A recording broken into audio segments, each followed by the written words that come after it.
Can I ask something? Just to clarify for people who are not very familiar with DID, and you can, of course, because you are an expert on the field, can confirm or not this idea.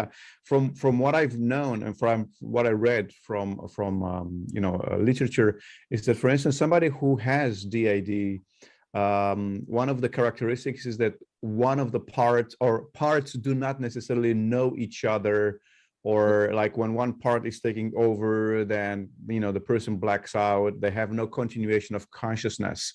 And so just now you're saying that like you have people who can describe each of their parts. So that's something that I would like to understand better. Is it that they do not know each other, those parts, or is it like one consciousness and those all the other parts? How is it? Well, I have a very clear answer to that question. Yes, no, maybe, it depends. That's the way it is in mental health, right? I know, yeah. People don't just fit in one box with exactly. Okay. So usually there's some degree of amnesia between parts, basically almost all the time. Mm-hmm. And they have some degree of awareness of some parts. So it's variable. And so Okay. the term is there's two terms, co-consciousness and co-present. So co-conscious means if there's a part in the background who's listening to the conversation, they're aware of what's going on.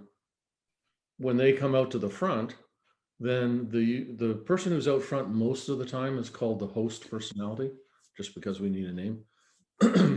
So the host personality will go back inside, excuse me, and the part that was listening in the background comes out front. But now the host personality is just completely blanked out and gone. So there's no co-consciousness. Mm-hmm. But when you flip it the other way, the part is co-conscious with the host. So there's all different combinations and degrees of co-conscious.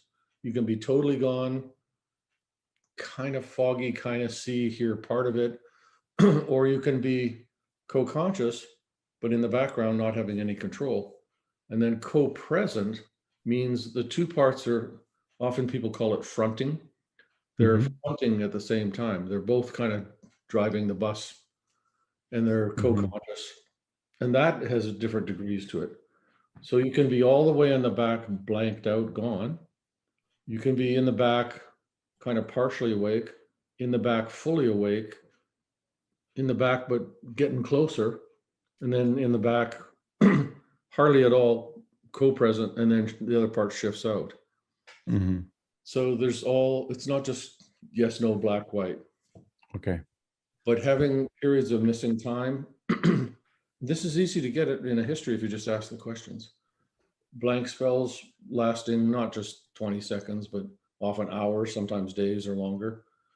Coming out of a blank spell, excuse me, in a location you don't know how you got there.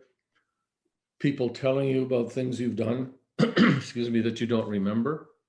People describing you acting very differently. People sometimes calling you by a different name. You don't know why they're calling you that. How would you like to be a little tougher? Like the angry voice, so people aren't always taking advantage of you and walking all over you. I'd like that. Okay, so your part has been doing you this giant favor of holding all this anger because you couldn't express it when you were a kid. And this is a bunch of energy. And I always say that the best antidepressant by far is anger. Because when you take all the anger and you store it away over here, you don't have any anger, you don't have any energy, you don't have any toughness, you don't have any motivation. Everything's like, oh.